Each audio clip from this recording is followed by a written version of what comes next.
Heather Graff is on Capitol Hill, where mourners lined up for hours on what was one of the hottest days of the year. And Heather, you can see just how much this means to a lot of people when they did that. Oh, absolutely, Jonathan. And the last of tonight's mourners showed up and made their way through here within the last half hour, many of them stopping to take photos as they walked slowly to the steps of the Capitol. And then the Congressman casket was brought back inside ahead of day 2 of the public viewing set to start tomorrow at 8 a.m. It is a tribute unlike any this nation has seen. It's just a privilege for me to be here. A public viewing at the U.S. Capitol, during which masks are required and social distancing will be enforced. It's just being cautious for yourself and for others. Yet despite coronavirus concerns plus Monday's extreme heat, Reta Cosby says nothing could have kept her from coming here. He grew up as one of our heroes. To pay respects to the late Congressman and civil rights icon John Lewis. I want to say a prayer of thanks. I want to thank the Lord for his life. So she made the trip from her home in Upper Marlboro and got here at about 12:30 p.m., more than 6 hours before Lewis's casket appeared at the top of the East Front steps, where he'll lie in state outdoors due to the ongoing pandemic. And I got in line and everybody said, "Oh, you're the first in line, you're the first in line." Second and third in line were 10-year-old Josiah Anthony and his mom from St. Mary's County. We wanted to come here because we want to pay our respects because he did a lot for the community. And behind them were thousands of others. He fought literally until his last breath. All of them here to honor John Lewis and all the good trouble he's caused.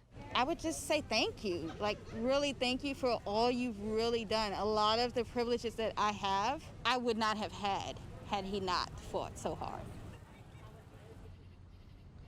All right, so day 2 of the public viewing starts at 8 a.m. If you're planning to come out, we can't say it enough, prepare for these extreme temperatures. It's still hot even at this late hour. DC Fire and EMS tells us that 3 people out here today had to be checked out for heat-related illness. We're live tonight in the district. Heather Graff, ABC 7 News. Important reminder. Heather, thank you. And here's something else to keep in mind. If you are heading to the Capitol, First Street between Constitution and Independence Avenues, they are closed, as well as Capitol Street between 1st and 2nd. That's to allow people to line up. The streets will reopen Wednesday afternoon.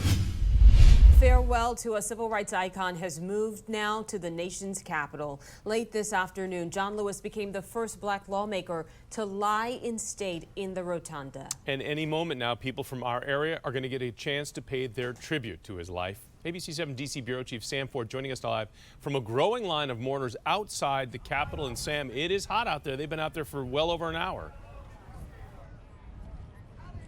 Some of them, you're right, more than an hour. I'm standing on First Street, actually, in front of the Capitol. Behind me, you see a lot of emergency personnel, number of DC ambulances, as well as people waiting in line to get to be able to see. And then down here, you can look at a line that extends all the way to Constitution Avenue in the other direction, all the way to Independence Avenue, to pay respects to John Lewis. I made good trouble when I was invited to join the crowd. Just as John Lewis had his mugshots for fighting for civil rights, Joan Mulholland of Arlington has hers, a Duke student who spent 3 months in a Mississippi prison for protesting for civil rights. He wasn't flashy, drawing attention to himself and all that, but he knew what the score was. She, too, was a member of the Student Nonviolent Coordinating Committee, which he headed, and their friendship lasted through the years. I am so happy to see him getting the tribute that he's getting. She and her son Loki went to the Selma, Alabama bridge where Lewis was attacked in the 60s to see him in March. Loki shot this video. I didn't know how much memory I had left in my camera, so I just stuck it up and started recording. We love you, John. We love you, John. Good morning. Good morning. It is good to be in Selma, Alabama one more time. All right. He kept on keeping on. Mulholland acknowledged the civil rights warriors are dwindling in number. We moving on to a new frontier. Yeah. God is on our side. And Joan Mulholland, again, a friend of John Lewis and a civil rights warrior who is still with us. And we are, again, waiting for this to begin. It's 6 o'clock, but it actually hasn't started, but it is supposed to start right there in the middle part there of the Capitol. His body is to, his casket is to be brought down, and these people to file past to pay their respects. Now to the farewell for the man many call the conscience of the Congress, John Lewis. This right here is a live look at the Capitol where he is lying in state. ABC 7's D.C. Bureau Chief Sam Ford joins us now with new stories from those braving the heat out there to pay their respects. Good evening, Sam. Good evening, and of course we're looking at that as well as we're looking at the heat. It's been hot out here, and committed people, I guess, have come out to take a look. And of course we got about 4 more hours. We noticed that the numbers of people has increased since we started out here this evening. Here you've got the larger crowds, as it turns out, and of course a lot of equipment, ambulances, cooling centers for people who might become overcome by heat. In this 90-some degree heat where spectators and participants passed out yesterday, the city and feds took precautions today with emergency apparatus just in case, from ambulances to cooling centers like these circulator buses. Sir, would you like to come in the cooling bus and cool off? They invited people in to cool off and talk about John Lewis. It's hot out there. Yeah.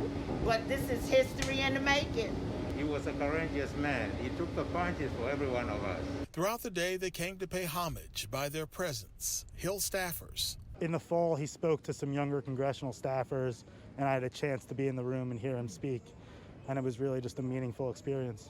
Capitol Hill neighbors. He wrote a graphic novel about his life, which my daughter read in 8th grade and which we were just reminiscing about. But some came prepared to endure the heat. The O'Connors from north of Baltimore. It's horrible. I bought this parasol to try to help them, and I just keep arguing about who's getting shade and who isn't. Ironically, the Blizzard family of Heathsville, Virginia endured just the opposite, but Dad said it was worth it. Kids in heat is not exactly ideal, but it's worth every moment to be out here with them to see it. We'll get in the vehicle, show to turn the air conditioning on. And so you see the picture of John Lewis, and you see the people crowded around it. And they are, as it turns out, basically having the last few hours. This, of course, all ends at 10 o'clock tonight. Talked about the heat. The fire department said there were 9 incidents today, including one person who actually went to the hospital because of heat.